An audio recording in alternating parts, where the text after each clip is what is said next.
ఆది కాండములో మనం గమనించినట్లయితే 22వ అధ్యాయము మొదటి వచ్చిన భాగములో దేవాది దేవుడు ఏం చేస్తూ ఉన్నాడంటే అబ్రహామును ప్రియమైన దేవుని బిడ్డలారా పిలిచి అంటూ ఉన్నాడు. 22వ అధ్యాయము మొదటి వచనములో పరిశోధించను అబ్రహామా అని పిలువగా చిత్తము ప్రభువా అనెను. నీకు ఒక్కడై ఉన్న నీ కుమారుడును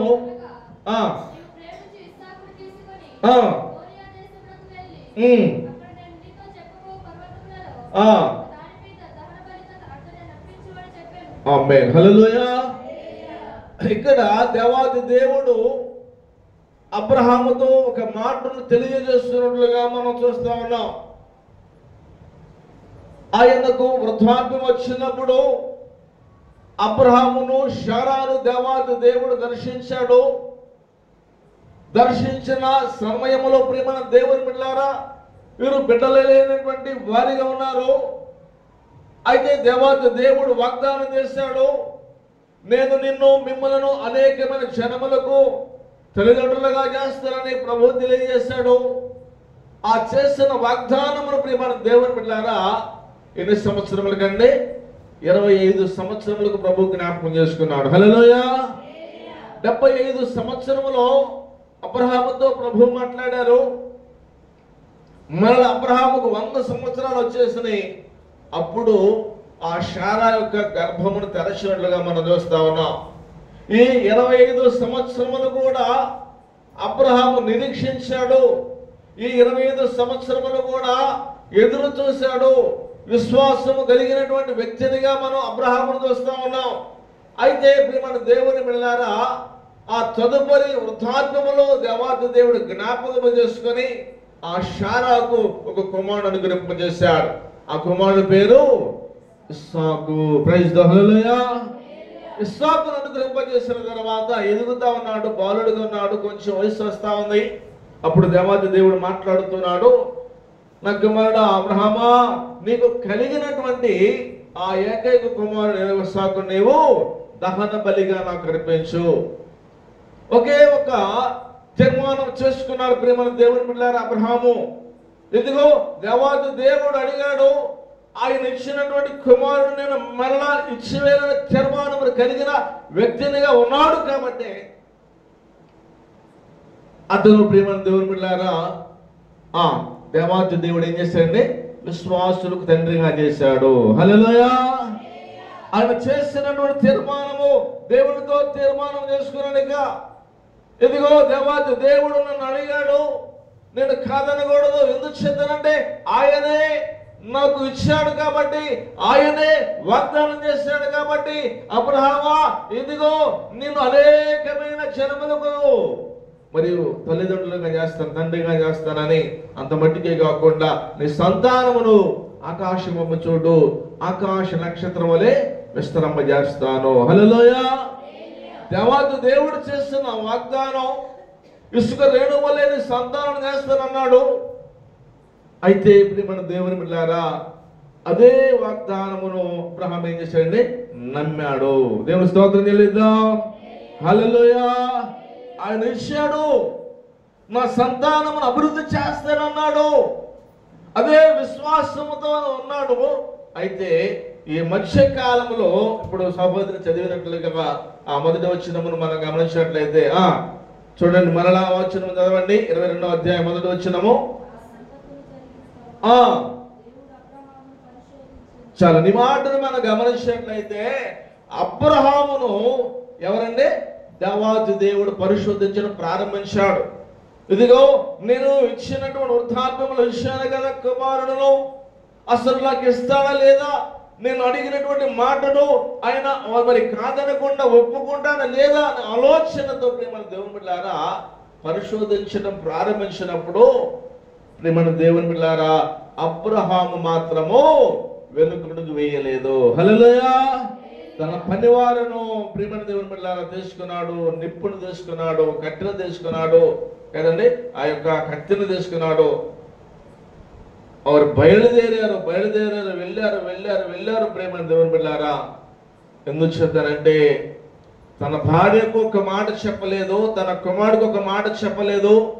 ఎందుకు చెప్తారంటే అతను తీసుకున్నటువంటి తీర్మానం అలాంటిది. దేవుని స్తోత్రం చెల్లిద్దాం. ప్రభువు ఇచ్చాడు, ప్రభుకు ఇచ్చేద్దాం అనే తీర్మానము. ఆ తీర్మానమును చేతబట్టుకుని ప్రయాణము చేశాడు. ఆ యొక్క దాసులను కింద పెట్టేశాడు. ఇదిగో మేము దేవునికి దహన బలి ఇచ్చి ఇవ్వడానికి వెళ్తా ఉన్నాం, మేము వెళ్ళి ఇచ్చి వచ్చేదమన్నాడు. అక్కడ విశ్వాస పరిమాణము మనం గమనించినట్లయితే ఇచ్చి వస్తానని అబ్రహాము అక్కడ మాట్లాడలేదు. మేము ఇచ్చి వచ్చేదము అనగా దేవాది దేవుడు ఆ మాటను మనం గమనించినట్లయితే ఇచ్చి వచ్చేదమనే ఆ యొక్క మాట బలమైనటువంటి విశ్వాసము కలిగినటువంటి వ్యక్తినిగా మనం అబ్రహాం చూస్తున్నాం. ఇస్సాకు మార్గ మధ్యలో అంటున్నాడు, తండ్రి గారు దహన బలి అంటున్నావు కదా, దహన బలి పశువేది అన్నప్పుడు యెహోవాయే చూచుకొనును. హల్లెలూయా.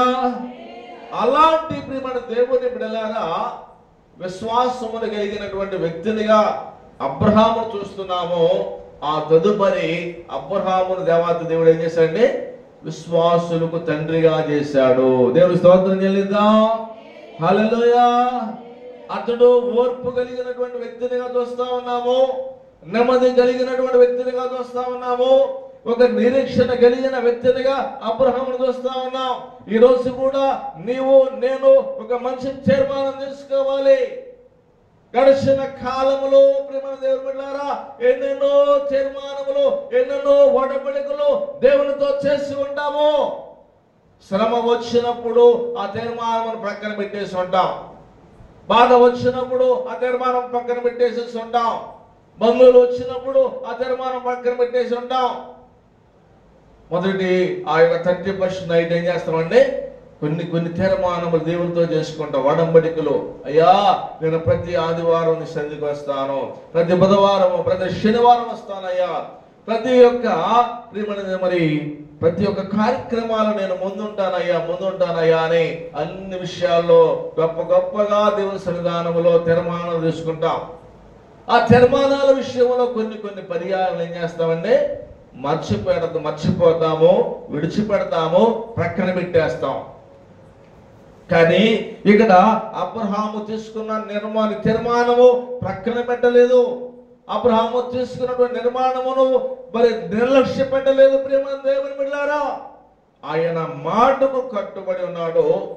అయితే అక్కడ తీసుకుని వెళ్ళే ఆ కట్టెలన్నిటిని కూడా పేర్చాడు. ప్రేమ దేవుని బిడ్డలారా, పేర్చిన తర్వాత ఏం చేశాడండి? ఇస్సాకును కాళ్ళు చేతులు కట్టేసినప్పుడు అర్థమైపోయింది, ఇక దహన బలి పశు ఎవరో కాదు, నేనే. హల్లెలూయా. ఆ దహన బలి పశువు ఎవరో కాదు, నేనే అనుకున్నాడు. అప్పటికి ఈయన మనిషి హుషారుగా ఉన్నాడు, సంతోషంగా. ఈయనేమో ప్రేమ దేవుని బిడ్డల 100 సంవత్సరాలు వచ్చేసి వృద్ధాప్యంలో ఉన్నాడు. ఆ కాళ్ళు చేతులు కట్టేటప్పుడు ఎదురించుకుని తన తండ్రిని నెట్టివేసి పారిపోవచ్చు ప్రేమ దేవుని బిడ్డలారా. కానీ తన తండ్రికి ఏం చేశాడండి? విధేయత చూపించాడు అబ్రహాం, మరి ఇస్సాకు. హల్లెలూయా. తన తండ్రి తన తండ్రి చిత్తము, తన తండ్రి ఉద్దేశము ప్రకారము నేను నడుచుకోవాలి.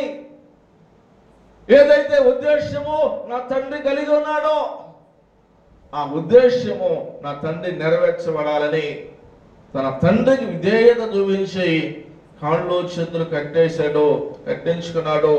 తీసుకుని వెళ్ళి ప్రేమ దేవుని బిడ్డలారా ఆ కట్టెల పైన పండుకోబెట్టినప్పుడు అప్పటికి కూడా పారిపోవడానికి ప్రయత్నం చేయలా.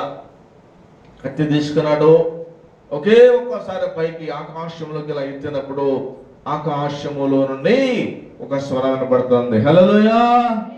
అబ్రహామా కుమారుడు నీవేమీ చేయవద్దు, ఆయన మీద చేయవద్దుగా పరీక్షించాడు. ఆ పరీక్షలో ప్రేమ దేవుని బిడ్డలారా అబ్రహామే నెగ్గినట్లుగా చూస్తా ఉన్నా. నా మన జీవితాల్లో కొన్ని పర్యాయంలో ఇలాంటి పరీక్షలు ఎన్నో ఎదురవుతా ఉంటాయి, ఇలాంటి సమస్యలు ఎన్నో ఎదురవుతా ఉంటాయి. ఆ సమస్యలకు మనం ప్రియమందుని బిడ్డలారా అధిగమించి విశ్వాస పరిమాణం పెంచుకోవాలి. కానీ ప్రియమందుని బిడ్డలారా సమస్యలు వచ్చినప్పుడు వెనకడుగు వేయడం కానీ కదండి, ఆ సమస్యలను తొలగిపోవడం కాదు, కానీ మనమందరం కూడా దాన్ని అధిగమించేవారిగా, ప్రభు సహాయం కోరుకునేవారిగా, ఆ సమస్య ఉన్నప్పుడు దాని నుండి విడిపింప చెయ్యండి ప్రభువాన్ని మనం ప్రార్థన చేసేవారిగా మనం ఉండాలి. హల్లెలూయా. కాబట్టి ప్రియమైన దేవుని బిడ్డలారా చూడండి, అపోస్తలుడైన పౌలు గారు ఎబ్రేయులకు రాసినటువంటి పత్రికలో నుండి 11వ అధ్యాయము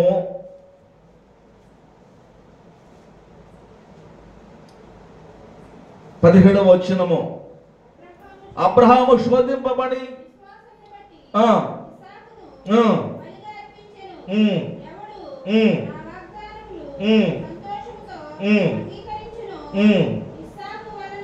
ఇస్సాకు వలనైనది నీ సంతానము అన్నబడును. దేవుని స్తోత్రం చెల్లిద్దాం. హల్లెలూయా. కాబట్టి ప్రియమైన దేవుని బిడ్డలారా ఈ మాటను మనం గమనించినట్లయితే ఈ యొక్క అబ్రహాము జీవితంలో దేవుని యొక్క చేతే గొప్ప సాక్ష్యమును పొందుకున్నటువంటి వ్యక్తినిగా మనం చూస్తా ఉన్నాం. ఈ మాటను బట్టి మనం నేర్చుకోవలసినది ఏమిటంటే ప్రాణాపాయ స్థితి వచ్చినా సరే మనము తీసుకున్న తీర్మానమును గట్టిగా పట్టుకోవాలి. ప్రైజ్ హల్లెలూయా. హల్లెలూయా.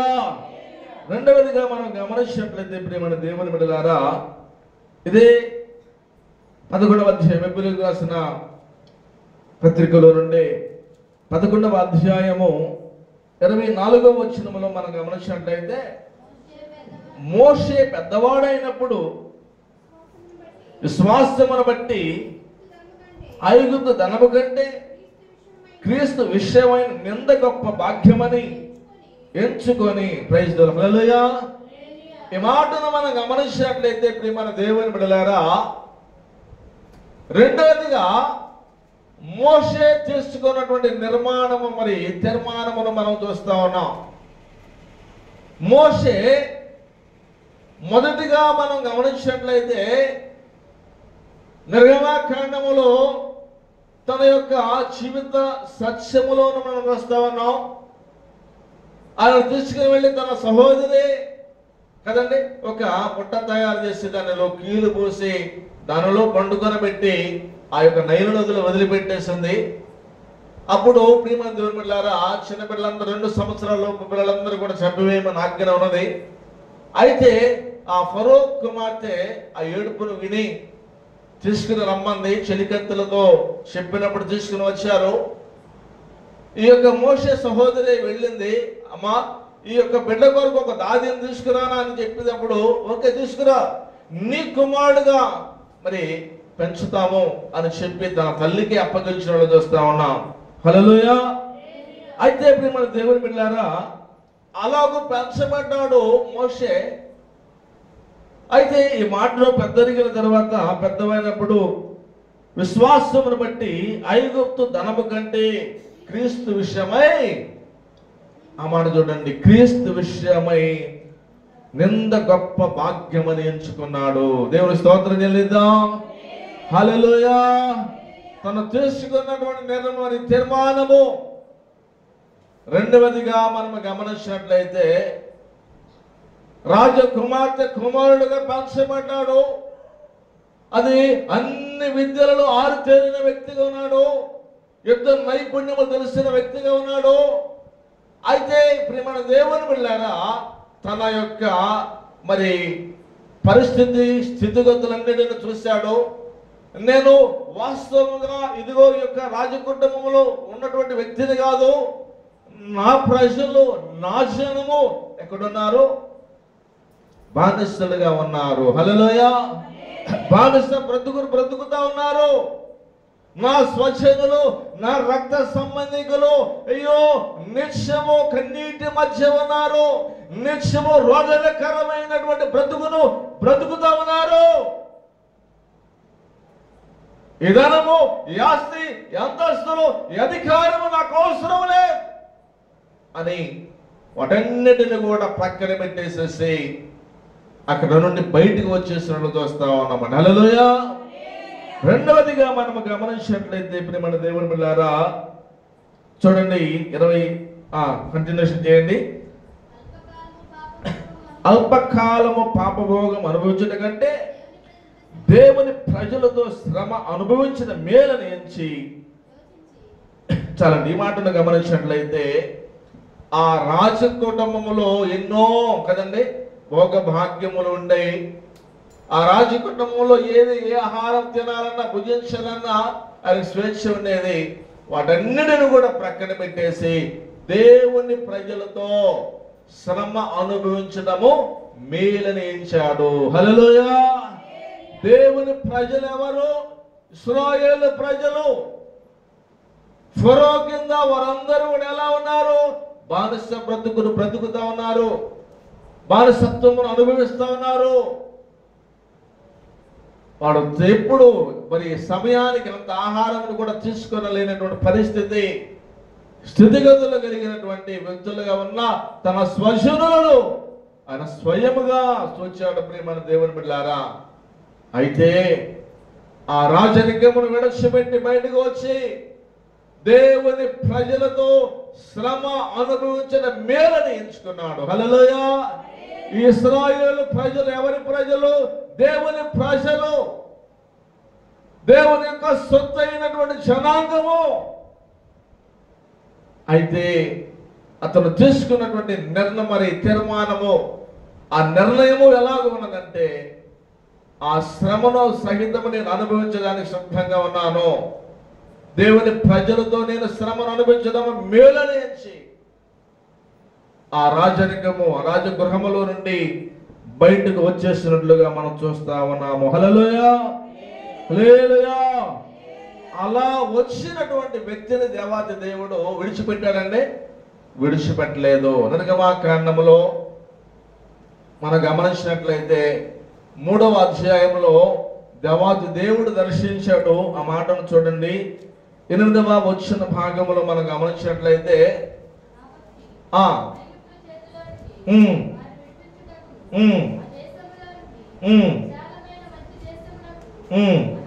అనగా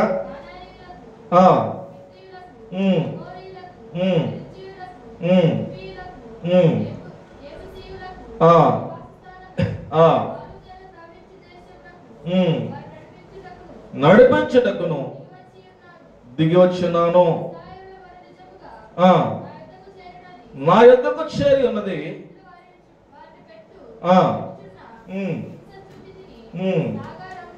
అద్దరమ్ము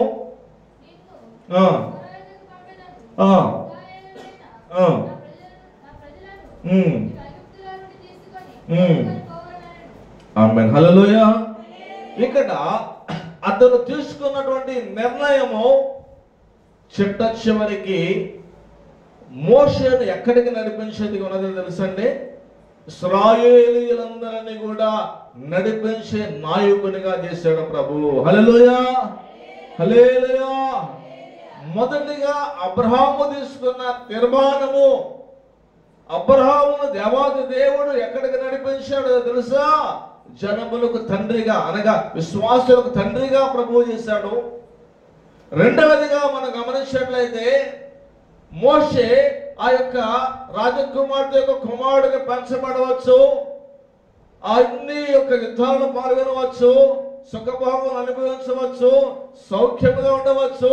వాటన్నిటిని కూడా ఐదుగురు దానమును కూడా విసర్జించి దేవుని ప్రజలతో శ్రమ అనుభవించిన మేలని ఎంచి బయటకు వచ్చినటువంటి మోషేను దేవాది దేవుడు ఏం చేశాడంటే ఇశ్రాయేలీయులను నడిపించే నాయకునిగా చేశాడు. హల్లెలూయా. హల్లెలూయా. కొన్ని పర్యాయములు మనము కూడా ఇలాంటి సమస్యలు వచ్చినప్పుడు దేవాది దేవుడు ఏదో ఒక మేలును నా కొరకు దాచి ఉంచాడని మనము నమ్మి విశ్వసించి మనము తీసుకున్న తీర్మానముల విషయంలో లేక నిర్ణయముల విషయంలో మనము కట్టుబడి ఉండే వ్యక్తులుగా మనం ఉండాలి. హల్లెలూయా. హల్లెలూయా. కాబట్టి ప్రియమైన దేవుని బిడ్డలారా, ఈ మోషే ఇశ్రాయేలీయులను నడిపించే నాయకునిగా ప్రభువు చేశాడు. అంత మట్టికే కాకుండా వాటన్నిటిని కూడా విసర్జించాడు. తను తీసుకున్న నిర్ణయ తీర్మానమును అతను గట్టిగా పట్టుకున్నాడు. ఒక ఇశ్రాయేలీలను నడిపించే నాయకునిగా ప్రభువు చేశాడు. ప్రభు చిత్తములో మోషే ఉన్నాడు. మోషేమో వెనకడుగు వేస్తా ఉన్నాడు. నా కుమారుడా, నీవు నా ప్రజలను నడిపించమంటే ఏమంటున్నాడు? నా వల్ల కాదు నాయన, ఇన్ని లక్షల మంది ప్రజలను నేను నాలుక మాంద్యం కలిగిన వాడినయ్యా అన్నా సరే దేవాతి దేవుడు ఆ మోషేను విడిచిపెట్టక తను దేవుని యొక్క ప్రజల కొరకు శ్రమను, కష్టాలను, వేదన పరమైనటువంటి ఆ యొక్క వాటన్నిటిని కూడా అనుభవించడానికి బయటకు వచ్చాడని దేవాతి దేవుడు గుర్తెరిగి, నీవు అలా కాదు కానీ నీవు నా ప్రజలను నడిపించు నాయకుడవు. హల్లెలూయా, హల్లెలూయా. మూడవదిగా మనం గమనించినట్లయితే ఇప్పుడు మన దేవుని బిడ్డలారా, ఆదికాండము, అందరూ కూడా బైబిల్ గ్రంథం తెరవండి. ఆదికాండము 39వ అధ్యాయము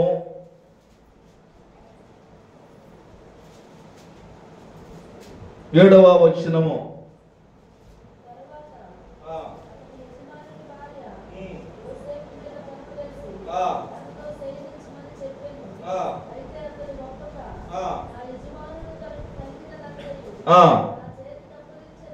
కదా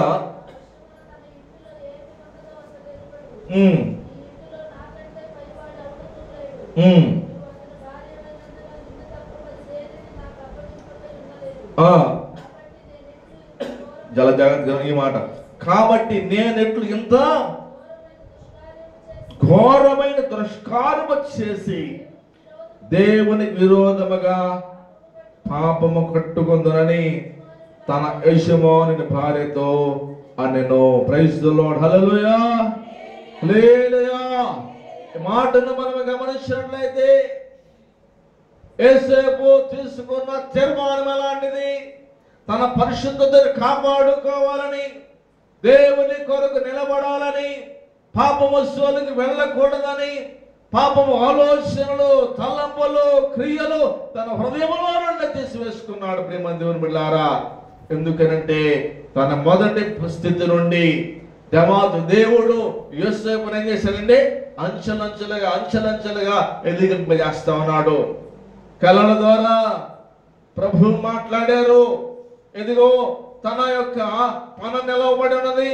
వారి అన్నదమ్ముల యొక్క పనులన్నీ కూడా సాష్టాంగ నమస్కారం చేసినని, తర్వాత సూర్య చంద్రులు కూడా సాష్టాంగ నమస్కారం చేశారని ఎలాగో దేవాది దేవుడు దర్శించాడు.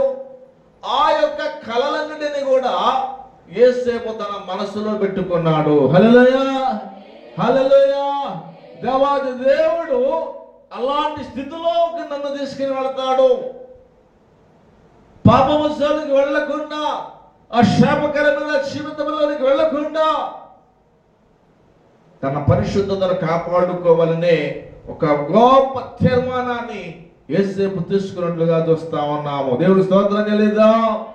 హల్లెలూయా. యోసేపు ఎలాంటి వ్యక్తిగా ఉన్నాడు? ఒక మనిషి యవనస్తునిగా ఉన్నాడు. యవన కాలంలో ఉన్నాడు. తను పాపము చేయడానికి పరిగెత్తవచ్చు. తన పాపము చేయడానికి ఉరుకులెత్తి పాపముతో అనేక మందిని చేయవచ్చు. కానీ తన ఆలోచన విధానము, తను తీసుకున్న నిర్ణయం, తీర్మానము తను గట్టిగా పట్టుకున్నాడు. ప్రైజ్ హల్లెలూయా, హల్లెలూయా. కాబట్టి యోసేపు చూడండి, ఆ స్త్రీతో పాపము చేయడానికి అవకాశం వచ్చినా సరే తను మాత్రము, అమ్మా నిన్ను నాకు యజమానుడు అప్పగించలేదు. ఆ మాటను మరొకసారి చూడండి. 9వ వచనము. నీవు అతని భార్యమైనందున నిన్ను తప్ప మరి దేనిని నాకు అప్పగింపై ఉండలేదు.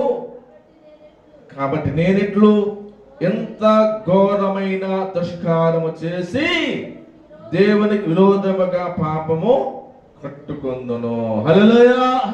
ఎంతటి ఘోరమైన పాపము నేను ఎలా చేయాలి? దేవునికి విరోధముగా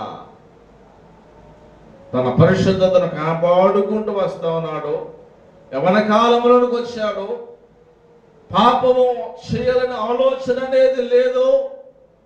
తన యజమాని భార్య వచ్చినది పాపము చేయమని, నో ఆ సుఖమును నాకొద్దు కానీ దేవాది దేవుడు ఆయనతో చేసిన యొక్క తీర్మానము నిబంధనను నిత్యము జ్ఞాపకం చేసుకుంటూ ఎన్నో పరిస్థితులు స్థితిగతులు ఎదుర్కొన్నాడు.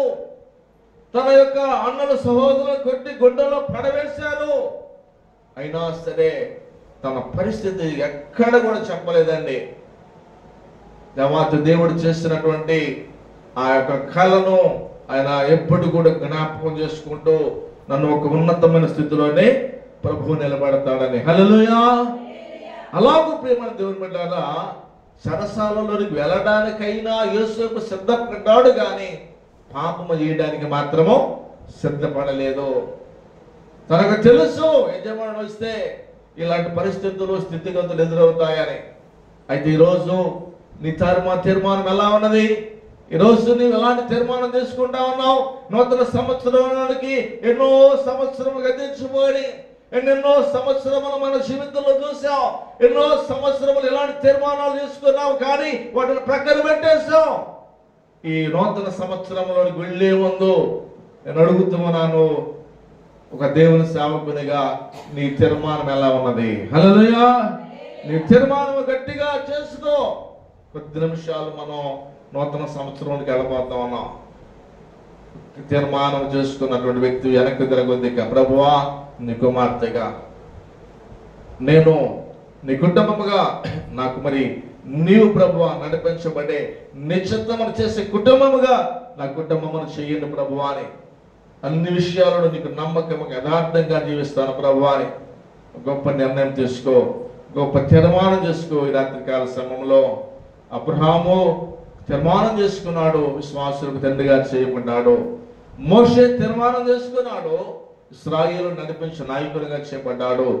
యేసేపు తీర్మానం చేసుకున్నాడు, ఆ దేశమునకు ఏం చేయబడ్డాడని ప్రధానిగా చేయబడ్డాడు. హల్లెలూయా. ఉన్నతమైన స్థితిలో కూర్చోడానికి దేవాతి దేవుడు కృపను చూపించాడు. దేని చేత తను తీసుకున్న నిర్ణయము, తను తీసుకున్న తీర్మానమును బట్టి దేవాతి దేవుడు ఆ బిడ్డను ఆ స్థితిలో కూర్చుని పెట్టాడు. కాబట్టి ఈరోజు నీ తీర్మానము, నా తీర్మానం, మనందరి తీర్మానము, శ్రమలు వచ్చినా బాధలు వచ్చినా సరే మనల్ని దేవాతి దేవుడు ఒక ఉన్నతమైన స్థితిలో కూర్చొని పెట్టాలని ఆయన చిత్తమైనది. ఆ ఉన్నతమైన స్థితిలోనికి మనం వెళ్ళాలంటే అనేకమైనటువంటి బాధలు సమస్యలు వస్తాయి. వాటన్నిటిని కూడా అధిగమించి నీవు నేను ఈ రాత్రికాల సమయంలో తీసుకున్న నిర్ణయమునకు కట్టుబడి నూతన సంవత్సరంలోనికి అడుగు పెడదాము. అలాంటి కృప ప్రభు మనందరికీ దయచేయునుగాక. ఆమెను అందరూ ప్రార్థన చేసుకుందాము. అందరూ ప్రార్థన చేద్దాం. మోకరించండి. అందరూ ప్రార్థన చేద్దాం. ప్రార్థన చేసుకుంటూ మనం నూతన సంవత్సరానికి ప్రవేశిద్దాం. 2 నిమిషాలు ఉన్నాయి. అయ్యా, అబ్రహాము తీర్మానించుకున్నాడు, జనములకు విశ్వాసులకు తండ్రిగా చెప్పబడ్డాడు. మోషే తీర్మానించుకున్నాడు, ఇశ్రాయేలీయులను నడిపించిన నాయకునిగా మీరు చేశారు. యోసేపు తీర్మానం చేసుకున్నాడు, ఒక ఉన్నతమైన స్థితిలో ఆ బిడ్డను మీరు నిలబెట్టారయ్యా. రూతు తీర్మానం తీసుకుంది, అమ్మా నీ వెళ్ళిపోయే మనస్తురాలివి, వివాహం చేసుకో, నువ్వు సుఖముగా ఉండంటే నీ జనులే నా జనులు, నీ దేవుడే నా దేవుడు అని తీర్మానం చేసుకున్నది. ఆ సంతానములో నుండే ప్రభువా మీరు వచ్చారు, మేము ఈరోజు తీసుకుంటున్న తీర్మానమును గట్టిగా పట్టుకునేటువంటి భాగ్యమును ఇవ్వండి అయ్యా అని పౌలు తీసుకున్నాడు. ఒక తీర్మానము, బ్రతుకుట క్రీస్తే, చావైతే నాకు లాభము. నీ కొరకు నాయనా ఈ బిడ్డలు ఏ విధంగా అయితే తీర్మానం తీసుకున్నారో మేము కూడా ఒక మంచి తీర్మానం తీసుకొని ఈ శ్వాస జీవితంలో ముందుకు వెళ్ళేటువంటి భాగ్యమును మీరు మాకు దయచేయని ప్రభు అని ప్రార్థన చేద్దాం. స్తోత్రం స్తోత్రం స్తోత్రం స్తోత్రం. హల్లెలూయా హల్లెలూయా హల్లెలూయా హల్లెలూయా హల్లెలూయా. యేసయ్యా నీకు వందనాలు. యేసురాజా నీకు స్తోత్రం. రండి, పైకి రండి. మీరు చేద్దాం, ప్రార్థన చేద్దాం.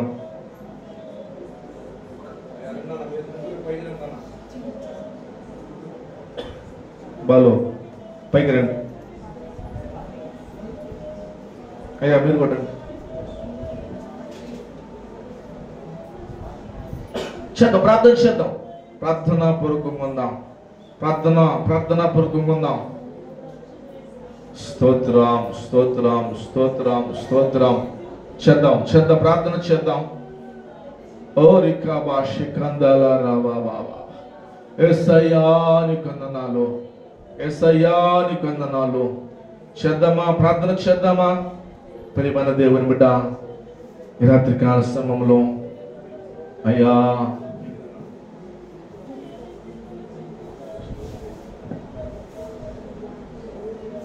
స్తోత్రం స్తోత్రం స్తోత్రం. హల్లెలూయా.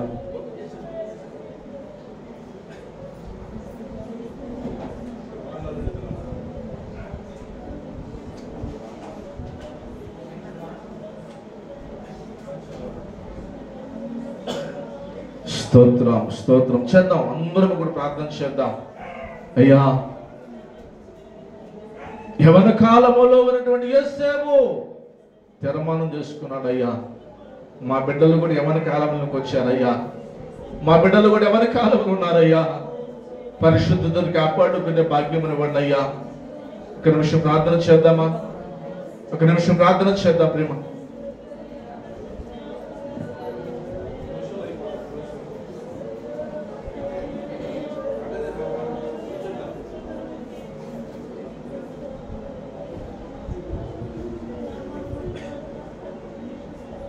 యేసు నామములో అడుగుచున్నాము తండ్రి, ఆమేన్. హల్లెలూయా. మీ అందరికీ నూతన సంవత్సర శుభాకాంక్షలు తెలియజేస్తున్నాను. హల్లెలూయా.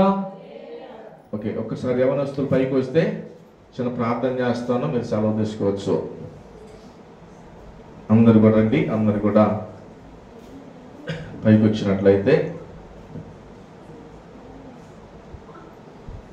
మీ యొక్క కుడి హస్తము చాపండి బిడ్డల వైపు, యవన బిడ్డల వైపు. చిన్న ప్రార్థన చేయబోతున్నాం సేవకునిగా. అందరం కూడా దేవాతి దేవుడు మరి ఏ విధంగా యవన కాలములో ఓకే